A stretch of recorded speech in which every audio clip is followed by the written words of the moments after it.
Currently, I'm dedicating an alarming amount of time to what can only be described as the most ambitious and, some might say, least necessary project of my entire life. The goal here is quite simple. Everything I own, I must also own in really small.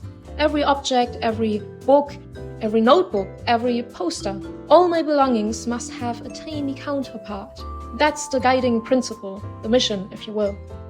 I want a life that exists in two scales at once. This isn't just some casual pastime, it's a commitment. And I've been at it for more than 5 years now, which is quite a long time to commit to something that has no practical application whatsoever. At this point, I've become so devoted to my pursuit that I've had to make some fairly drastic lifestyle adjustments. Specifically, I no longer buy anything that would be too difficult to recreate in miniature. In a way, it has made my decision-making process remarkably efficient. Do I want this is no longer the question. Can I make it again, but smaller, is the new metric by which all purchases must be judged. This approach has led to a sort of enforced minimalism, which is ironic because I now technically own more things than I started with.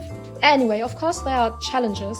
For example, it's impossible to find miniature versions of my exact wardrobe. See, the colors don't match and it's just not the same. It's clear I'll have to learn how to sew my own clothes, which is where I already started collecting fabric. After that, I'll need to take up pottery because apparently no one's producing tiny replicas of my plates and mugs.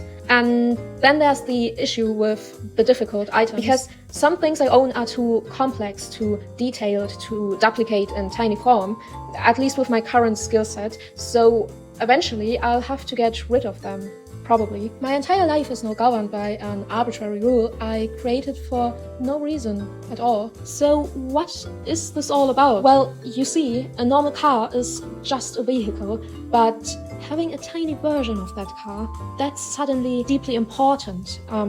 You sort of feel like you own the concept of a car, of that car. I don't know.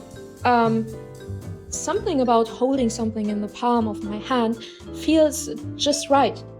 Maybe because I like things that are a little bit wrong. And yeah, there is something undeniably magical about miniature things. They are like reality, but much better because they don't take up as much space and they can't hurt you. The world is messy and chaotic and scary and makes you feel small all the time. But if you make the world smaller, suddenly you're in charge. Everything becomes more manageable.